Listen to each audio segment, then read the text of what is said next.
Full crazy fun time shifts today. I've been going for 8 hours. I'm really tired. Nice. Like how cool is that? Hey, this is not. Hey, this is not. Hey, this is not.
You strike me as someone who craves a higher purpose. Something worthy. Something like peace. 3 tribes battle for this forest. Every day my brethren and I battle and die with Creighton's rats of the bridge, and Alira's thralls of the old road. To spare the lives of many, you need take only 2. But if peace isn't reward enough for you, bring me the amulets that hang around Creighton and Alira's worthless necks. When joined with mine, those trinkets will forge us a new strength, you and I. The strength to bring about peace.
It's not been your normal morning across Russia, that is for sure. Have a look at this.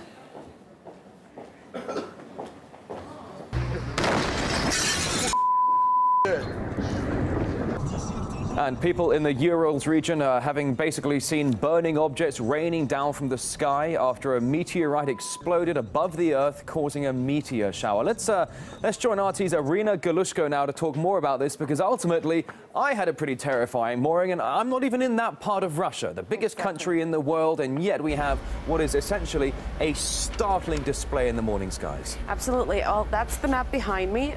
Basically what happened is there was an asteroid which entered the atmosphere and then broke into several pieces, thereby turning into a meteorite.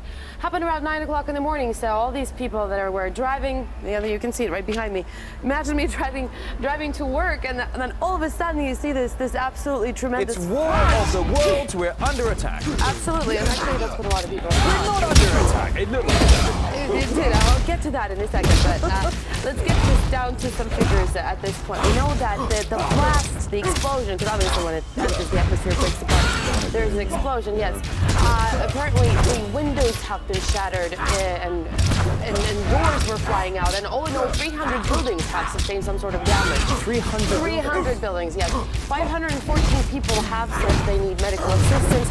Among them, 84 of them kids, and at least 9 are critical condition. How are so many people being injured? Was it the meteorite that injured them? No, not always. No. It was mostly, imagine. First of all, the impact was such. You've heard the noise. The impact was such that, like I said, the windows were flying out and the glass was shattering. So a lot of people were cut by the shards of the glass. But we also know one woman, a postal worker, who actually had to be hospitalized because she had a heart attack. Yeah. Oh, that's unfortunate. That's pretty bad. Now, what about, I mean, how did we get this startling footage? Because basically, when I was coming into work, I was getting a call from the newsroom saying we've got loads and loads of footage coming in, but how did we get it? Well, this is the 21st century. Welcome. Thanks, and a lot of people actually have this, they have like video registrators or whatever you call them, video capture things that they put in their cars just in case something happens. But I think most of the time that is just that's my opinion. Yeah. I think they put them there just in case something unique like this happens. Hence all this stunning footage. Absolutely. Well, I think this is a security camera from an office, and again, I'm standing in the midst of it. That girl hit the deck. Yeah, it actually does look like an explosion. That's what happens, and that's how people actually got injured. That's where the it's no surprise, and in the early hours of the morning, that people think you're under attack when you see the streaks across the sky and you hear these sonic booms or the fracturing of this heavenly body. I mean, it's absolutely incredible, really. Well, not really a lot of things are heavenly about it, except for maybe the appearance. We do know that schools and kindergartens are staying closed for today. And in fact, the Minister of Emergencies not only put to 20,000 of their personnel on high alert, but they also have advised people to stay inside, not go anywhere. But Irina, the thing is, though, it's not over yet, because in a few hours, whatever's behind this asteroid is coming next. Am I right? Well, there has been speculation this is sort of a teaser, sort of a harbinger of the larger asteroid. Oh, that's nice. An early harbinger of doom is sent ahead. I mean, so the baby meteorite is sent ahead. The parents are coming next. I mean, do we know anything about the size or the timing of what's to come next? Because it's happening today. Did we know anything about this one? No. This is kind of a little surprise. Well, I mean, if in all seriousness, however, the scientists did say that we're expecting a rather large meteor, asteroid 2012 DA14, yes, a great name, which is supposed to be a record, passing. What would you like to know, Exile? Distance. You've so put an end? It's actually close, but a lot of people are actually saying that what we saw this morning in Chelyabinsk is actually a part of it. It's just, you know, one of the asteroids or little meteors that are following in it, and we shouldn't really be bracing ourselves for an impact and calling Bruce Willis. Calling Bruce Willis. I'm sure his phone's been going off the hook for quite some time now. He's changed his number. But we have plenty of asteroid and comet stories throughout 2013. We've got one comet Ison that is coming in a few months. It'll be visible from the days of summer all the way to the days of winter. It'll be the brightest thing in the night sky apart from the moon. So mid 2013 to the end of 2013, you can see it with your naked eye. It's going to be soaring across the sky for a few months. That's going to be incredible. And then in 2029, we've got Apophis. Now this thing is big. And this thing, how big are we talking? You know, it's big enough to cause major damage if it were to impact. Now, what they're saying about Apophis is that it's going to pass so close to Earth that it's going to skim across the atmosphere, knock out a bunch of satellites like a bowling ball. Basically, this is something that happened in 1908. Remember the Tunguska event? That was the big one. Was it? That was Siberia, Urals? That was Siberia. That was a little bit in a different direction from where this happened. It was a lot further. But speaking of Chelyabinsk region, I think it's important to mention that this was actually a hub for nuclear research. And one of the biggest nuclear storage facilities in the country, called Mayak, is actually in the vicinity of Chelyabinsk. And the first thing that a lot of people, I think, went looking for is whether or not that was damaged. And lucky for us, it wasn't, because otherwise... But the thing is, you also have your conspiracy theories that when you have nuclear facilities, then you always see UFOs or floating orbs or little green men, for goodness sake. But going back to what you were saying about the Tunguska event, 1908 in Siberia, it wiped out 2,000 square miles of forest, and there are many, many documentaries about it all over YouTube and on RT as well, where, according to investigators, the meteorite, if indeed it was a meteorite, at Tunguska, as it came towards the ground, it actually exploded before touching the ground. It was an aerial explosion. And that is why they could never find the crater or the actual remnants. Exactly. Speaking of remnants, they do say that they have found 3 fragments of this particular asteroid, or I'm sorry, meteorite. And they also, but this is an unconfirmed report, they say that they have found 1 crater at least 6 meters in diameter. So that's pretty big. Yeah. But again, the impact, you have to understand that that's where it's coming from. But again, the report about the crater is unconfirmed, but they have found 3 fragments. So it would be interesting to see, to analyze it and see what exactly those things are made out of. Yeah, absolutely so that would right. that's one thing that we should be, I guess, looking out for. Well, this I was just going to say, this comet that's coming up mid to late 2013 that we're all going to be able to watch for months in the sky, this comet Ison. Apparently it's coming from the Ison Nebula, which basically spits out an interstellar highway of debris that is now going to be spilling. We do need a map. We need a map of the sky. And we need more time to talk about this, I think, as well. Absolutely. But whatever the case, we're still taking in footage here at RT. So if indeed you have any footage you can share with us, you can just get in contact with us at rt.com.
You come to me in dark times, Exile. No, dark isn't the right word for what's befallen my forest. Twisted it is, in every sense of the word. Some scared little birds told me that you've cut down their tree, a big ugly oak. Can't say I'm surprised. You've a powerful aura on you, bright as a sunset before a storm. So let me rub an idea against that hot spirit of yours, see if it catches fire.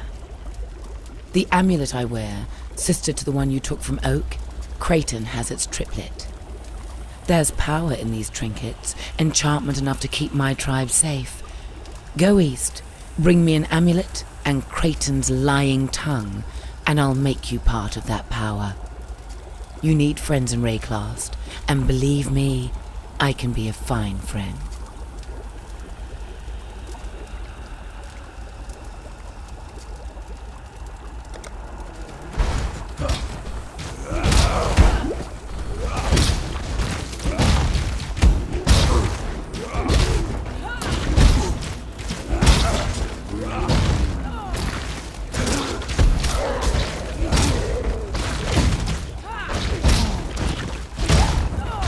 I cannot carry this.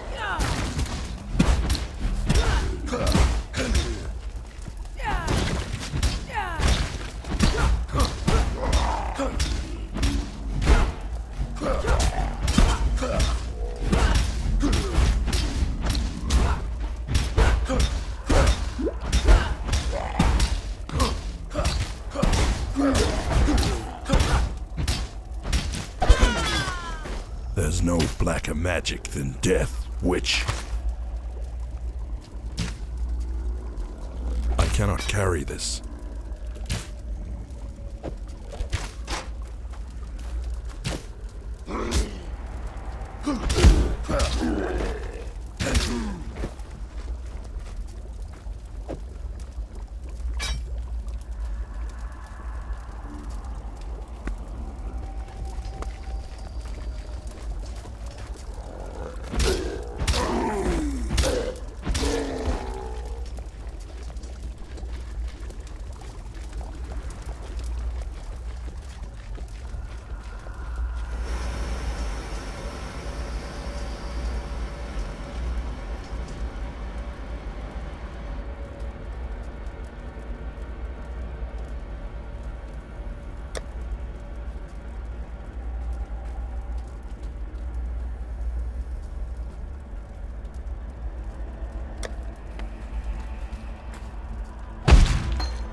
I cannot carry this.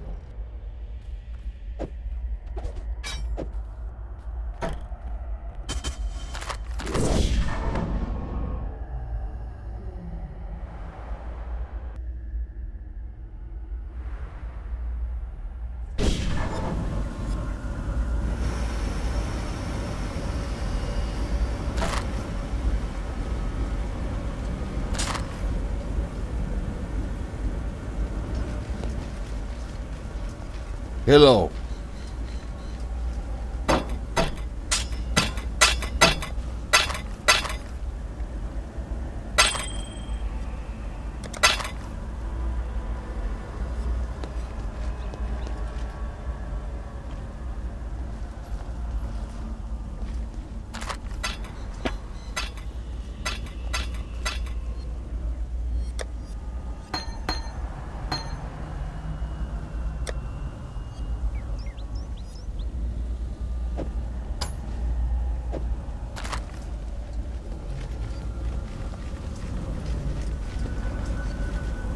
And stay dead.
This world gets all bent out of shape, and suddenly here you are.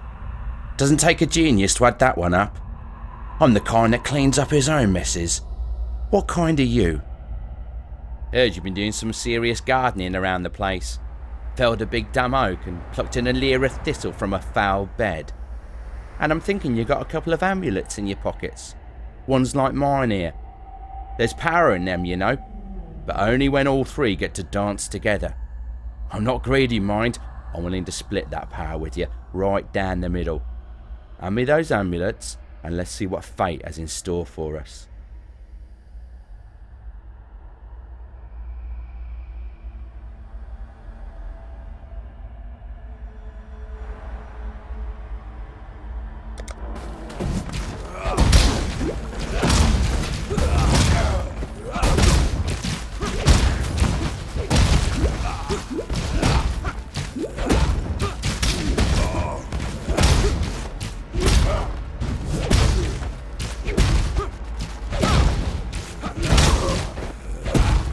Mana is gone.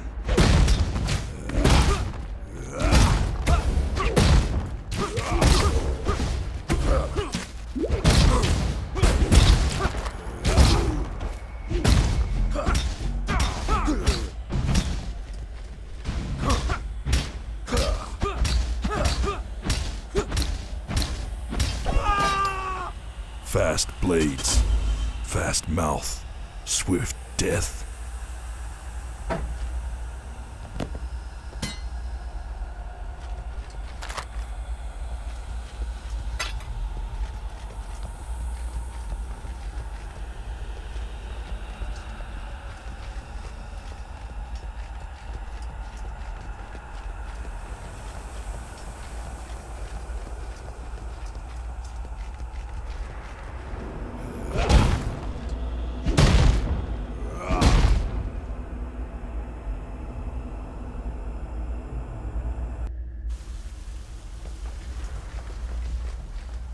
There's greatness in you. You've proved that without a doubt. And whether you've destroyed the bandits for us or for your own ends, it matters not at all. You've given us back our home and our future. You say the lords of Larceny wore these around their necks? These artifacts and that ancient gateway to the northwest, crafted by the same hands, I'd venture. Val hands. And it appears the brigands' trinkets could form a single whole. Give me a moment with them. I used to be good at this sort of thing. Now, this one seems to fit neatly against here, and this third one, well, it looks like it... I'm so sorry, my friend. Are you well? Yes, you are apparently intact. Remarkable, considering... For the barest moment there, you were something altogether different. I'm not afraid to admit it. A rather unnerving version of yourself. If I were you, I'd dispense with that artifact down the deepest, darkest hole that I could find.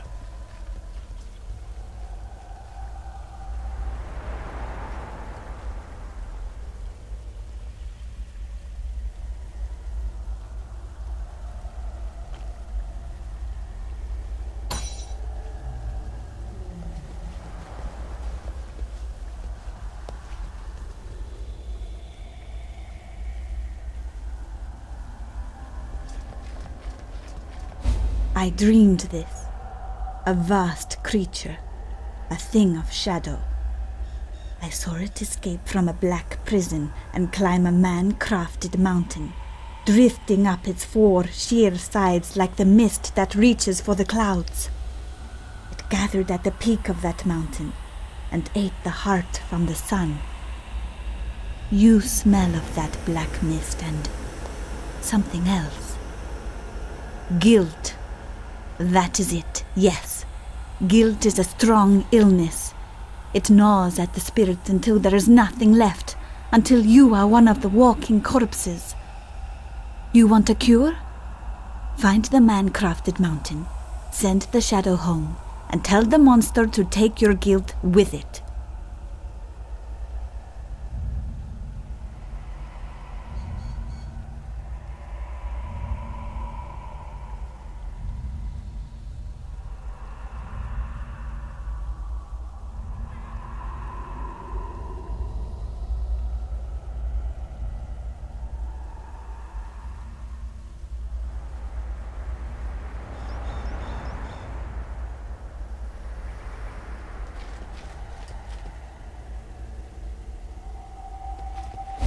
For all of her strange ways, I've learned not to discount Yena's more vivid dreams.